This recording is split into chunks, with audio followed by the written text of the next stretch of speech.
বন্ধুরা, দুনিয়ার এমন একটি আইল্যান্ড যাকে রহস্যময় আইল্যান্ড বলা হয়। এটি ভারতের সবথেকে বড় ভয়ঙ্কর আইল্যান্ড।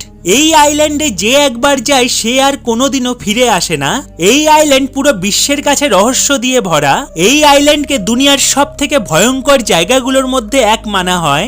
এখানকার বসবাসকারী জনজাতি পুরো দুনিয়ার থেকে সবথেকে আলাদা। আজকে আমি আপনাদের জানাবো দুনিয়ার সবথেকে ভয়ঙ্কর একটি আইল্যান্ডের সম্পর্কে। তাই ভিডিওটি শুরু করার আগে আপনাদের কাছে ছোট্ট একটি অনুরোধ, ভিডিওটি পুরো দেখুন, সাথে চ্যানেলটি সাবস্ক্রাইব করে পাশে থাকা নোটিফিকেশন বেলটি বাজিয়ে দিন, যাতে এই চ্যানেলের সব ভিডিওগুলো আপনি সবার আগে দেখতে পারেন। আজকে আপনারা নর্থ সেন্টিনেল আইল্যান্ডের সম্পর্কে জানতে চলেছেন। এই আইল্যান্ড ভারতের আন্দামান নিকোবর দ্বীপপুঞ্জের জঙ্গলে অবস্থিত। এখানকার বসবাসকারী জনজাতির বাইরের দুনিয়ার সাথে কোনো পরিচয় নেই। এখানকার বসবাসকারী জনজাতি কোনোদিনও বাইরের মানুষের সাথে দেখা করেনি। এমনকি তারা এটাও জানে না যে ভারত স্বাধীন হয়ে গিয়েছে। এই আইল্যান্ডে বসবাসকারী জনজাতিকে জারোয়া বলা হয়।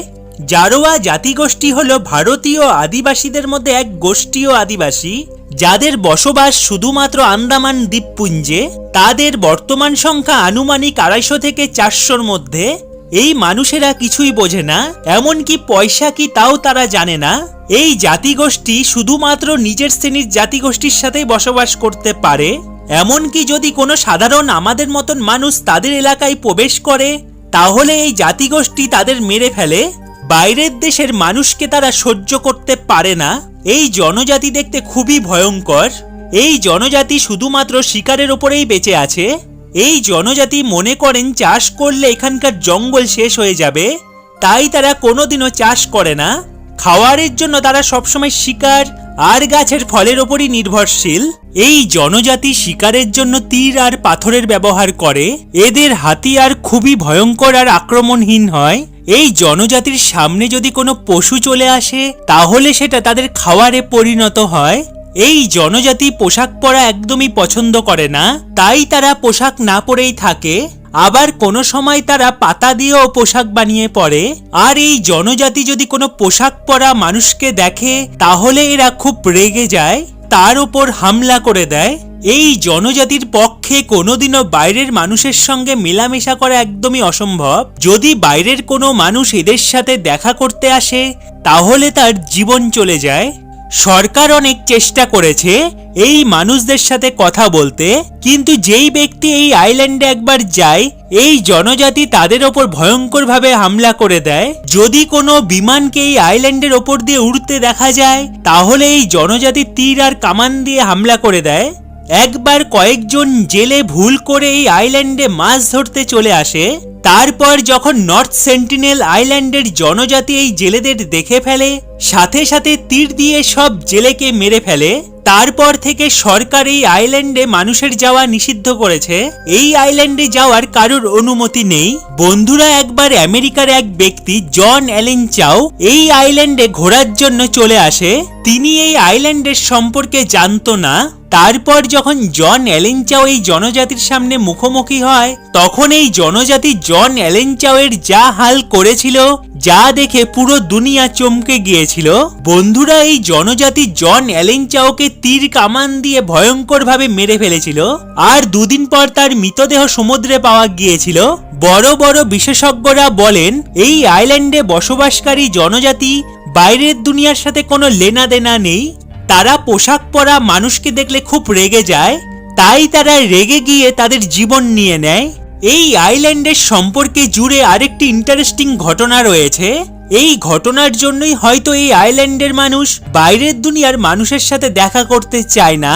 যখন ইংরেজরা ভারতের ওপর শাসন করত, এই ঘটনা ভারত স্বাধীন হওয়ার আগে, তখন কিছু ইংরেজ এখানকার দুজন মানুষকে তাদের বাচ্চা সমেত ধরে বন্দি করে রেখেছিল। বাইরের মানুষের সম্পর্কে আসার কারণে এই দুইজন ব্যক্তির মৃত্যু হয়ে যায় আর তাদের বাচ্চার শরীর খুব খারাপ হয়ে যায়। তারপর ইংরেজরা তাদের বাচ্চা দুটোকে আবার নর্থ সেন্টিনেল আইল্যান্ডে পাঠিয়ে দেয়। এই সব কথা শুনে এটা তো পরিষ্কার যে এই আইল্যান্ডের মানুষ বাইরের পরিবেশের সাথে বেঁচে থাকতে পারে না। ভারত স্বাধীন হওয়ার পর ভারত সরকার অনেক চেষ্টা করেছে এই আইল্যান্ডের জনজাতির সাথে যোগাযোগ করার, কিন্তু যতবারই বাইরের মানুষ এই জনজাতির সাথে যোগাযোগ করার চেষ্টা করেছে তারা আর এই আইল্যান্ডে এসে আর ফেরত যায়নি। তাই ভারত সরকার পরিষ্কার জানিয়ে দিয়েছে এই আইল্যান্ডে যাওয়া পুরোপুরিভাবে বন্ধ। এখানকার জনজাতির সাথে সবার প্রথমে দেখা করেছিল একজন ব্যক্তি যার নাম টি.এন. পণ্ডিত, আর এনার পুরো নাম তিলকনাথ পণ্ডিত। অনেক চেষ্টা করার পর এটা জানা গিয়েছে এই জনজাতি একটি ওঞ্চ নামক জাতির মতন জীবন কাটায়। এই জন্য টি.এন. পণ্ডিত ওঞ্চ জনজাতির কিছু মানুষকে নিয়ে এই জনজাতির সাথে দেখা করতে যায়। কিছু বিশেষ নিয়মের সাথে এই জনজাতি টি.এন. পণ্ডিতের সাথে দেখা করে, আর এই মিটিং জলের মাঝে হয়েছিল যেখানে টি.এন. পণ্ডিতকেও তার পোশাক খুলতে হয়েছিল। কারণ আমি তো আগেই বলেছি এই জনজাতি পোশাক পরা মানুষকে দেখলে খুব রেগে যায়, এই জন্য টি.এন. পণ্ডিতও তার পোশাক খুলে ফেলেছিল। এই মিটিং এ টি.এন. পণ্ডিত নর্থ সেন্টিনেল জনজাতিকে কিছু উপহার দিয়েছিল, যেমন নারকেল, খাবার আর তাদের বাচ্চাদের জন্য খেলনা। এই মিটিং কয়েক মিনিটের জন্য হয়েছিল। তারপর টি.এন. পণ্ডিত ওখান থেকে চলে আসে।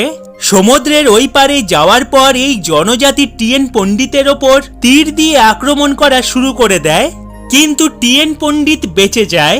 আর এই থেকে টি.এন. পণ্ডিত এই জনজাতির সম্পর্কে অনেক তথ্য সংগ্রহ করে ফেলে। এই সব কারণের জন্য এই আইল্যান্ডকে দুনিয়ার সব থেকে ভয়ঙ্কর আইল্যান্ড মানা হয়। তো বন্ধুরা, ভিডিওটি আজ এই পর্যন্তই। ভিডিওটি আপনাদের কেমন লাগলো কমেন্টে অবশ্যই জানাবেন। সাথে এখনো যদি আমার চ্যানেলটি সাবস্ক্রাইব করে না থাকেন তো এখনই সাবস্ক্রাইব করে নিন, আর পাশে থাকা নোটিফিকেশন বেলটি বাজিয়ে দিন যাতে এই চ্যানেলের সব ভিডিওগুলো আপনি সবার আগে দেখতে পারেন। তো বন্ধুরা, ভালো থাকবেন। ফিরে আসবো আবার অন্য কোনো ভিডিও নিয়ে।